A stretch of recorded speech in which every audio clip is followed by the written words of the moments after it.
ধৈর্য ধরে দেখবেন, আমি যে কথাগুলো বলবো সেগুলো আপনারা কোনো চ্যানেলে পাবেন না। আমার 50 বছরের এই সাম্প্রদায়িকতা ও পার্টিশন হিন্দু মুসলমান সম্পর্ক নিয়ে যে গবেষণা, আমার পিএইচডি থিসিস, বই লেখা, অজস্র লেখায় যে অভিজ্ঞতা আমার আছে, সেটা আপনাদের সঙ্গে আমি শেয়ার করব। দেখবেন, আমার চ্যানেল সাবস্ক্রাইব করবেন যদি ভালো লাগে, এবং আমার এই ভিডিওগুলো শেয়ার করবেন। পশ্চিম বাংলা এখন বিজেপির দখলে, এটা প্রায় নিশ্চিত হয়ে গেল। এবার বাংলাদেশের 12টা বাজবে। কেন বাজবে এবং পশ্চিমবঙ্গের নির্বাচনে তৃণমূলকে কিভাবে পরাজিত করা হলো বাংলাদেশ স্টাইলে, হাসিনা স্টাইলের নির্বাচন হলো ভারতে, পশ্চিমবঙ্গে, এবং নরেন্দ্র মোদী শেখ হাসিনার আওয়ামী লীগ যা করেছিল নির্বাচন জিততে, ঠিক সেইভাবেই পশ্চিমবঙ্গে বিজেপির বিজয় নিশ্চিত করল। এর ভয়ঙ্কর ভয়াবহ পরিণতি ঘটবে ভারতে, এবং বাংলাদেশেও তার প্রভাব পড়বে। এখন পশ্চিম বাংলার হিন্দু সম্প্রদায়, আমরা জানি, উত্তর পশ্চিম ভারতের হিন্দুদের চাইতে তুলনামূলকভাবে অনেক সেকুলার, অনেক অসাম্প্রদায়িক এবং মুসলিম বন্ধু। কারণ পশ্চিমবঙ্গে মুসলমানদের সংখ্যা হচ্ছে 31%, শতকরা 31 জন পশ্চিমবঙ্গের নাগরিক হচ্ছেন মুসলমান। কিন্তু কিভাবে মুসলিম বিদ্বেষকে কাজে লাগিয়ে বিজেপি পশ্চিমবাংলায় অধিকার করলো, দখল করলো, নির্বাচনে জিতলো, পাতানো নির্বাচনে, সেটাই আজকের আলোচ্য বিষয়। তো পশ্চিমবঙ্গের হিন্দুরা ভারতের অন্যান্য জায়গার হিন্দুদের চাইতে কম সাম্প্রদায়িক, তারা অসাম্প্রদায়িক, সেকুলার, লিবারাল। কিন্তু তার মানে এই না যে বাংলার হিন্দু সম্প্রদায় ব্রিটিশ আমলে পার্টিশনের আগ পর্যন্ত যে ভূমিকা পালন করেছিল, সেটাই কিন্তু পাকিস্তান সৃষ্টির মূল সহায়ক শক্তি হিসাবে কাজ করেছে। আমি পার্টিশন নিয়ে, বাংলা, পূর্ব বাংলা কিভাবে পূর্ব পাকিস্তান হলো, সেটাই আমার পিএইচডি থিসিস। যে এই বইটার সঙ্গে অনেকে পরিচিত, এই যে পাকিস্তান অ্যাজ এ পেজেন্ট ইউটোপিয়া, এটা ঢাকাতেও বাংলাদেশেও পাওয়া যায়। ইউপিএল শুধু পেজেন্ট ইউটোপিয়া নামে বইটা ছেড়েছে। এখানে এই বইতে আমি দেখিয়েছি কিভাবে বাংলা, অবিভক্ত বাংলার হিন্দু সম্প্রদায়, মুসলমান এবং হিন্দু মিলে পুরো বাংলাকে একত্রিত করে রাখার যে প্রচেষ্টা করেছিলেন আবুল হাশেম সাহেব, হোসেন শহীদ সোহরাওয়ার্দী, কিরণ শঙ্কর রায়, এরা যেটা করেছিলেন, তারপরে শরৎ বসু, সেটাকে তারা অস্বীকার করে দুই বঙ্গকে এক রাখার বিরোধিতা করে তারা পার্টিশন করলো, বঙ্গকে ভাগ করলো 47 সালে। এবং এর আগে জমিদার এবং হিন্দু সম্প্রদায়ের ভদ্রলোক এবং অন্যান্যরা বাঙালি মুসলমানদের সঙ্গে যে কি ব্যবহার করত, তাদেরকে কুকুর, বিড়াল, গরু, ছাগলের মতো মনে করত। সেই জন্যই তো পাকিস্তান হয়েছিল। অর্থনৈতিক ও সামাজিক অবজ্ঞা, নির্যাতন। এখন সেই পশ্চিমবঙ্গ পরে অনেক উদার হয়েছে, সেখানে কংগ্রেস এবং বহুদিন কমিউনিস্ট পার্টি সেখানে শাসন করেছে, কোল্ড ওয়ারের সময় জ্যোতি বসু। তারপর 2011 সালে সেখানে প্রবেশ করলেন মমতা ব্যানার্জি। প্রথমে কংগ্রেসের সঙ্গে কোয়ালিশন করে, পরে নিজে উনি পরপর 3 বার তৃণমূল ক্ষমতায় বসলো, 2011, 2016, 2021। এবং 2021-এর নির্বাচনে তৃণমূল 221টা সিট পেয়েছিল, মেজরিটি ছিল। আরেকটা ব্যাপার পরিধানযোগ্য, এই মমতা ব্যানার্জির তৃণমূল 2024 সালের ভারতের সাধারণ নির্বাচনে, জাতীয় নির্বাচনে পশ্চিমবঙ্গের 40 জন সাংসদ, লোকসভার সদস্যের ভেতরে 24 জন ছিলেন তৃণমূল কংগ্রেসের, মেজরিটি।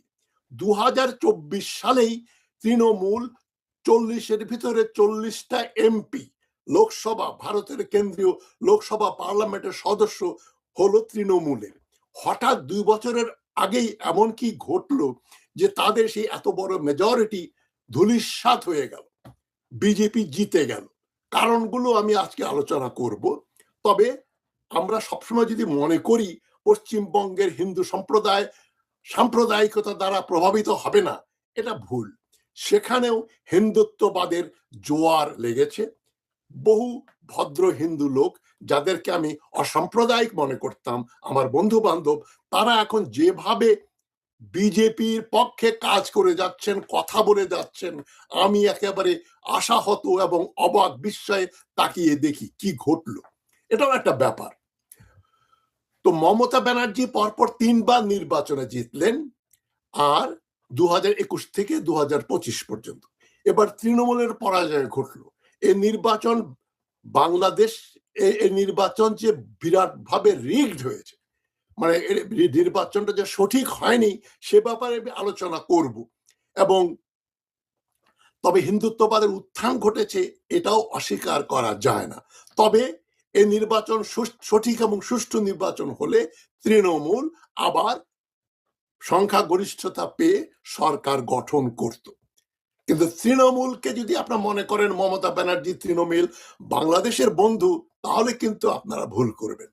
পশ্চিমবঙ্গের মানুষজন বাংলাদেশকে যমুনার পানি, মানে গঙ্গার পানি বা তিস্তা নদীর পানি দেয়া হোক, এটা তারা চান না।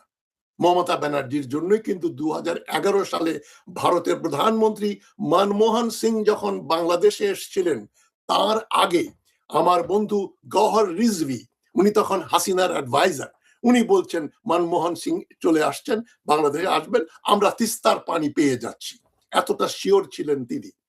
সেখানে কি ঘটলো? মমতা ব্যানার্জি বললেন যে না, আমরা পশ্চিমবঙ্গের স্বার্থ হানি করে বাংলাদেশকে তিস্তার পানি দেব না। সুতরাং যারা মনে করেন ভারতের এই তৃণমূল আসলেই বাংলাদেশের জন্য ভালো, তা নয়। তবে বিজেপি যদি পশ্চিমবাংলায় ক্ষমতায় আসে, সেটা বাংলাদেশের জন্য একটা ভয়াবহ দুর্যোগের একটা সিগন্যাল নিয়ে আসছে। বিজেপি পশ্চিমবঙ্গে জেতা মানে বাংলাদেশে আরেকটা ফ্যাসিবাদী দল ধর্মকে ব্যবহার করে আবার ক্ষমতায় চলে আসতে পারে, সে সমূহ সম্ভাবনা রয়েছে। তাই আমি পশ্চিমবঙ্গের নির্বাচনে বাংলাদেশের উপর কি প্রভাব পড়বে, বিজেপির বিজয় যে বাংলাদেশকে 12টা বাজাতে পারে, সে ব্যাপারে হুঁশিয়ারি দেওয়ার জন্যই আপনাদের সঙ্গে আমি কথা বলছি। এবং বিএনপি সরকার, মন্ত্রীবর্গ, এমপি, বিএনপি সমর্থকদের একটু ওয়ার্নিং দিচ্ছি, সাবধান করে দিচ্ছি, সাধু সাবধান। আপনারা ভারতকে খুশি করার চেষ্টা করে বাংলাদেশের জন্য কেবল দুর্যোগ আর দুর্যোগ ডেকে আনবেন। দয়া করে এটা করবেন না। আমি তারেক রহমান সাহেব, আমার অ্যাক্সেস নেই, দেখা হয়েছিল, আমার কোনো কথাবার্তা হয় না। যারা ক্ষমতায় থাকেন তাদের সঙ্গে আমি ধরম মহরম করি না। কেউ কথা বললে বলি, আমি যেচে স্যার, হুজুর, ভাই, এ কালচার আমার রক্তের ভিতরই নেই। আমি কাউকে তো সম্মত করতে পারি না, যেচে কথা বলি না, পরামর্শ দিচ্ছি বিনা পয়সায়। তারেক রহমান সাহেব, ভারতের ব্যাপারে যদি আপনি সচেতন না হন, বিজেপির নেতৃত্বে যে ভারত, মোদী সরকারের ভারত, সেটা বাংলাদেশের সবচাইতে বড় শত্রু। যেটা মৌলানা ভাসানী বলেছিলেন যখন বিজেপির জন্ম হয় নাই, ভারত যে বাংলাদেশের শত্রু, এটা বুঝতে পারাটাই হচ্ছে সবচেয়ে বড় বিচক্ষণতা। এখন কিভাবে নির্বাচনে জিতলো সেটা একটু বলে নেই, তারপরে কি হতে পারে বাংলাদেশের ব্যাপারে সেটাও বলবো। দেখেন, আমি কেন বলছি নরেন্দ্র মোদীর বিজেপি দল হাসিনার কাছ থেকে সমস্ত শিক্ষা গ্রহণ করে তারা এই নির্বাচনটাকে পাতানো নির্বাচন বানালো।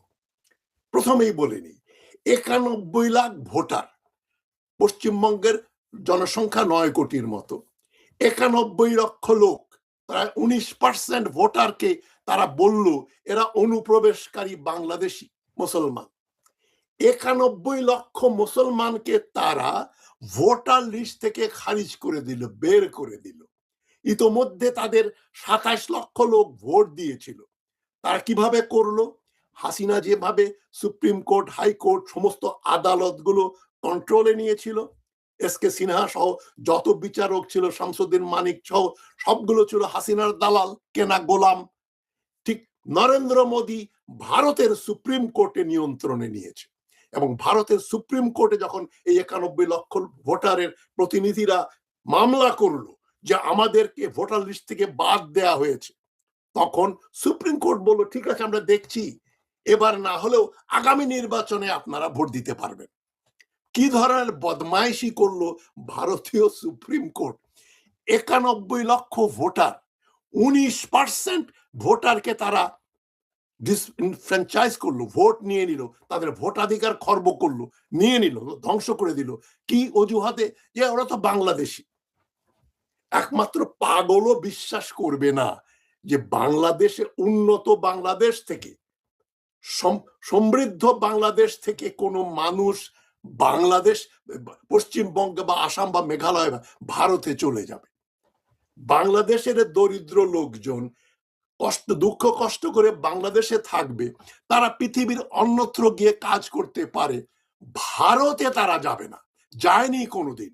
বিবিসির বিভিন্ন অনুষ্ঠান হয়েছিল তথাকথিত বাংলাদেশি অনুপ্রবেশকারীদের নিয়ে। এই এই এই ঘটনা কিন্তু তারা ভারত বলে যাচ্ছে গত 30-40 বছর থেকে, সেটা মিথ্যা। কিন্তু 91 লক্ষ লোককে বাংলাদেশি অনুপ্রবেশকারী বলে তাদের ভোটার লিস্ট থেকে খারিজ করে দেওয়া, যেটা ঘটেছে আগে ঘটতো আসামে। আসামে কিন্তু মানে অনেকগুলো ডকুমেন্টারি দেখেছিলাম, আমি দেখি ডকুমেন্টারি দেখি, একটা ডকুমেন্টারি দেখলাম একজন মুসলমান ভদ্রলোক যিনি ভারতীয় সেনাবাহিনীতে চাকরি করতেন, মুসলমান, রিটায়ার্ড, ইনি কাশ্মীর ফ্রন্টে 1971 সালে ভারতের পক্ষে পাকিস্তানের বিরুদ্ধে যুদ্ধ করেছিলেন। সেই ভদ্রলোক বলছেন আমাকে বলা হচ্ছে আমি বাংলাদেশি, তাই আমার ভোটার লিস্টে নাম নেই। নরেন্দ্র মোদী যে আসামে যে বিজেপির সরকার, সেখানে কনসেন্ট্রেশন ক্যাম্প করে লক্ষ লক্ষ মুসলমান ভোটারদেরকে, বাংলাভাষী এবং মুসলমানদেরকে বলছে এরা বাংলাদেশ থেকে এসছে, ওদেরকে আটকিয়ে রাখলো এবং ওদের ভোট দিতে দিল না। সেই জন্য আসামেও কিন্তু বিজেপি সরকার গঠিত হয়েছে। পশ্চিমবঙ্গে একই কাজ করেছে, যেটা আমরা কোনোদিন কল্পনাও করতে পারিনি। 32% মানুষ পশ্চিমবঙ্গের বাঙালি হচ্ছেন মুসলমান। এর একটা ইম্প্যাক্ট পড়তো, বিজেপি কোনোদিন জিততে পারতো না। মোদী কি করেছেন?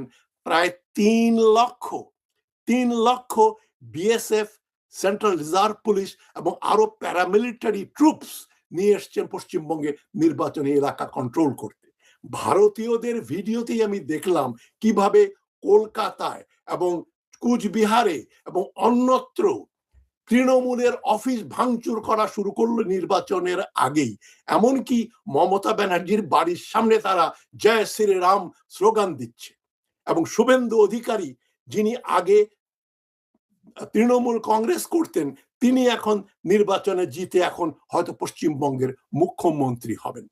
মানে বিজেপির শুভেন্দু অধিকারী যদি মুখ্যমন্ত্রী হয়, তাহলে বাংলাদেশের যে 12টা বাজবে এতে কোনো সন্দেহ নেই। তাদের একটাই কথা যে বাংলাদেশিরা অনুপ্রবেশ করছে। ভারতের স্বরাষ্ট্রমন্ত্রী অমিত শাহ মনে আছে কিছুদিন আগে বলেছিলেন যে বাংলাদেশিরা হচ্ছে টার্মাইটস এন্ড র‍্যাটস, তারা হচ্ছে উই পোকা এবং ইঁদুর, তারা বাংলাদেশ থেকে পালিয়ে পালিয়ে তারা ভারতে চলে আসছে। এদেরকে বলা হয়, হিন্দিতে বলে ঘুষবাইঠি, বাংলা অনুপ্রবেশকারী। মুসলিম বাঙালি গেলেই তারা অনুপ্রবেশকারী, হিন্দু বাংলাদেশি গেলে কিন্তু মোদী বলে দিয়েছে তারা আমাদের নাগরিক। কারণ বাংলাদেশে নাকি হিন্দুরা পর্যদস্ত হচ্ছে, খুব কষ্ট পাচ্ছে, শুধু তারা ওয়েলকাম, কিন্তু কোনো মুসলমান কে নেব না। বাংলাদেশের কোনো হিন্দু বা মুসলমান কোনো কারণে ভারতে চলে যায়, এটা একটা অবিশ্বাস্য ব্যাপার। তো এই যে 91 লক্ষ ভোটারকে যে ডিসএনফ্র্যাঞ্চাইজ করে, জোর করে তাদের ভোটের অধিকার কেড়ে নিয়ে যে নির্বাচনটা মোদী সরকার করলো, ভারতীয় সরকার করলো, এটা হাসিনার কার্বন কপি নির্বাচন। এবং মমতা ব্যানার্জির যে প্রভাব শক্তি রয়েছে, তারা কিভাবে প্রতিহত করবে সেটা আমরা দেখব। অলরেডি মারামারি শুরু হয়ে গেছে, তৃণমূল ভার্সেস বিজেপি পশ্চিমবঙ্গের সর্বত্র হচ্ছে। এর কোথাকার পানি কোথায় গিয়ে গড়ায় বলা মুশকিল। তবে কেন্দ্রীয় সরকার যদি সেনাবাহিনী, বিএসএফ, সিআরপি দিয়ে মানে সবচেয়ে বড় কথা যে বিজেপি একটা ফ্যাসিস্ট দল, তারা সেই হিন্দু মহাসভা থেকে তাদের উত্থান। আরেকটা কথা বলে নেই, এই যে হিন্দু মহাসভা থেকে যখন বিজেপি ক্রমান্বয়ে এই বিজেপি নামে একটা দল বেরোলো, তার প্রতিষ্ঠাতা ছিলেন শ্যামাপ্রসাদ মুখোপাধ্যায়। শ্যামাপ্রসাদ মুখার্জি সেই 1950-এর দশকেই উনি হিন্দুত্ববাদের প্রসার ঘটালেন পশ্চিম বাংলায়।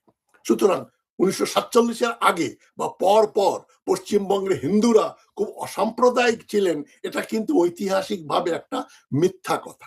এবং পশ্চিমবঙ্গ এবং পূর্ববঙ্গের হিন্দু ভদ্রলোকেরা যে পার্টিশন করেছিলেন, পাকিস্তান সৃষ্টি করেছিলেন সাম্প্রদায়িকতার মাধ্যমে, তার একটা সুন্দর রেকর্ড আছে। জয়া চ্যাটার্জির একটা বই, হিন্দু কমিউনালিজম এন্ড পার্টিশন, এই বাংলা ভাগ করলো হিন্দু সাম্প্রদায়িক শক্তিবিন্দু। এই বইটা পশ্চিমবঙ্গের হিন্দু সম্প্রদায় ভদ্রলোকেরা পছন্দ করেন না। বইটা কেমব্রিজ ইউনিভার্সিটি প্রেস থেকে ছাপানো হয়েছে, আমার সঙ্গে পরিচিত। আমি যখন পিএইচডি করেছি, আমি মুসলমান হিসাবে হিন্দু কমিউনালিজমের উপর বই লিখিনি, থিসিস করি নাই, সবাই বলবে যে আমি সাম্প্রদায়িক পক্ষপাত দুষ্ট। সেটা জয়া চ্যাটার্জি করেছেন কেমব্রিজ থেকে, যে জন্য পশ্চিমবঙ্গের হিন্দু ভদ্রলোকেরা কিন্তু জয়া চ্যাটার্জিকে দেখতে পারে না, বলেও পাকিস্তানের দালাল। তো এখন যাই হোক, সেই বইটা যদি পড়েন দেখবেন শরৎচন্দ্র চট্টোপাধ্যায় থেকে শুরু করে আর কাউকে বাদ দেয়া যায় না, তারা কিভাবে কট্টর মুসলিম বিরোধী ছিলেন। সুতরাং মুসলিম বিরোধিতা আছে, সেটাকে বিজেপি ব্যবহার করেছে। তবে 91 লক্ষ ভোটারকে যদি আপনি তাদের ভোটার লিস্ট থেকে বাদ দিয়ে দেন, তাহলে তো একটা বিরাট ব্যাপার। তাদের পক্ষে আর নির্বাচনে তৃণমূলের পক্ষে জেতা সম্ভবপর ছিল না। এবং এই ঘটনাটা পশ্চিমবঙ্গে ঘটলো, তো তৃণমূল যেটা হারালো, তার প্রভাব যেন বাংলাদেশে না পড়ে। বাংলাদেশ যদি তার সরকারি দল থেকে ভারতপন্থীদের চিহ্নিত করে করে বের করে না দেয় এবং ভারতে গিয়ে ভারতের সঙ্গে দহরম মহরম করা, ভারতকে কনসেশন দেয়া, এটা যদি বন্ধ না করেন, তাহলে কিন্তু বিএনপি সরকারকেই বলছি, তারেক রহমানকে বলছি, আপনি কিন্তু আগামী নির্বাচনে জিততে পারবেন না। এই ধর্মের দোহাই দিয়ে এই বাংলাদেশে কিন্তু তখন ধর্মকেন্দ্রিক লোকেরা জয়লাভ করবে। বাংলাদেশও একটা ভারতের মতো সাম্প্রদায়িক দেশ হয়ে যাবে, বাংলাদেশের হিন্দু সম্প্রদায়ও বিপদে পড়বেন। সুতরাং এই ওয়ার্নিং আমি দিলাম, সমবেদনা জানিয়ে পশ্চিমবঙ্গের জনগণের প্রতি সমবেদনা জানিয়ে আমার কথাগুলো বলছি। আমি আশা করি বিজেপির এই উত্থানকে তৃণমূলের সমর্থকেরা একদিন না একদিন প্রতিহত করবেই। তবে বাংলাদেশের জন্য একটা অশনি সংকেত নিয়ে এলো পশ্চিমবঙ্গে বিজেপির বিজয়। এই এবং সোজা কথায় বিজয়টা শেখ হাসিনা নিশ্চয়ই খুশি, মোদীকে নিশ্চয়ই বলেছেন, ফোন করে বলবে, দেখো আমি তোমাকে যেভাবে বলেছিলাম এভাবে করলে সুপ্রিম কোর্ট, পুলিশ, বিডিআর তো না, বিএসএফ কে দিয়ে, সিআরপি কে দিয়ে কন্ট্রোল করো যেভাবে আমি করেছি। তো ঠিক নরেন্দ্র মোদী শেখ হাসিনাকে অনুকরণ করে নির্বাচনটাতে জিতলো। তবে বাংলাদেশের জন্য এটা একটা অশনি সংকেত। আমি আবার বলছি, যেই তৃণমূল 2024-এর ভারতীয় জেনারেল নির্বাচনে পশ্চিমবঙ্গের কোটায় যে 40 জন এমপি, লোকসভা মেম্বার এমপি ছিল, তার ভেতরে 24 জন পেয়েছিল। 2021 সালের নির্বাচনে যারা 221 সিট পেয়ে 2/3 মেজরিটি পেয়ে সরকার গঠন করেছিল, হঠাৎ 2026 সালের মে মাসে এমন কি ঘটনা ঘটলো যে তারা বিজেপির মতো একটা ফ্যাসিস্ট দলের কাছে পরাজিত হলো। শেষ কথা হচ্ছে কি, ধর্মান্ধতা কিন্তু, এই যে রাজনৈতিক ধর্মান্ধতা কিন্তু ধর্মের কোনো ব্যাপার নেই। যারা সাম্প্রদায়িক রাজনীতি করে তারা খুব ধর্মানুরাগী তা কিন্তু না। কেন, ভারতের যে হিন্দু মহাসভার পরে এবং আগে যে হিন্দুত্ববাদী সংগঠনগুলো গড়ে উঠেছিল, রাষ্ট্রীয় স্বয়ংসেবক সংঘ আরএসএস, তার ফাউন্ডার সাভারকার, দামোদর সাভারকার, তিনি ছিলেন নাস্তিক। নাস্তিক লোক হিন্দুত্ববাদের জন্ম দিয়েছিল। সুতরাং আপনারা মনে করবেন না যারা বিজেপির সমর্থক তারা খুবই হিন্দু ধর্মে বিশ্বাস করে। কমিউনালিজম হচ্ছে একটা পলিটিক্যাল মুভমেন্ট, অর্থনৈতিক কারণে কমিউনালিজম গড়ে ওঠে। জায়নিজম, যেমন ইসরায়েলের জায়নিস্টরা কিন্তু অনেক জায়নিস্ট কিন্তু নাস্তিক, তারা কোনো জুডাইজম ইহুদি ধর্মে বিশ্বাস করেন না, বরং ইসরায়েলে যারা কট্টর ধর্মভীরু ইহুদি তারা কিন্তু ইসরায়েল রাষ্ট্রেই বিশ্বাস করেন না, তারা ধর্ম নিরপেক্ষ, ধার্মিক কিন্তু ধর্ম নিরপেক্ষ। জায়নিস্টরা ধার্মিক নয়, নাস্তিক, অনেকেই নাস্তিক কিন্তু কট্টর সাম্প্রদায়িক। ভারতেও বিজেপির ভিতরে এ ধরনের বহু লোক আছেন যারা কোনো ধর্মকর্ম করে না, ধর্মে বিশ্বাস করে না, ধর্ম নিয়ে ব্যবসা করে। বাংলাদেশেও কিন্তু তা আছে। বিভিন্ন ইসলামিক দলের নেতৃবৃন্দ দেখবেন ধর্মের সঙ্গে, ন্যায় নীতির সঙ্গে তাদের কোনো সম্পর্ক নেই, কিন্তু তারা ধর্মকে ব্যবহার করে ক্ষমতায় আসতে চায়। গত নির্বাচনেও তারা বেশ ভালো ফল করেছে। আর যদি ভারতের সঙ্গে বাংলাদেশের সম্পর্ক প্রপার না হয়, পররাষ্ট্র নীতিতে যদি বাংলাদেশ কম্প্রোমাইজ না করে, তিস্তার পানি নেওয়ার ব্যাপারে যদি কোনো কঠোরতা না দেখায় বাংলাদেশ, এবং তার প্রতিরক্ষা ব্যবস্থা যদি শক্তিশালী না করে ভারতকে প্রতিহত করার জন্য, তাহলে দেখবেন পশ্চিমবঙ্গের বিজেপির দখলে যাওয়ার পরে বাংলাদেশ ধর্মান্ধদের দখলে চলে যাবে। আমি বাংলাদেশে থাকি না, আমার বন্ধু বান্ধব কিছু আত্মীয় স্বজনও আছেন, তারা ক্ষতিগ্রস্ত হবেন। তাদের জন্য একটা ওয়ার্নিং হিসাবে আমি আপনাদের এই কথাগুলো বলছি। ভালো থাকবেন সবাই। বাংলাদেশ সহ পশ্চিমবঙ্গ এবং ভারতে যেন একটা ধর্ম নিরপেক্ষতার বিজয় ঘটে, মানবতা, মানবাধিকার যেন লঙ্ঘিত না হয়, এই কামনা করেই আজকের কথা শেষ করছি। আসসালামু আলাইকুম।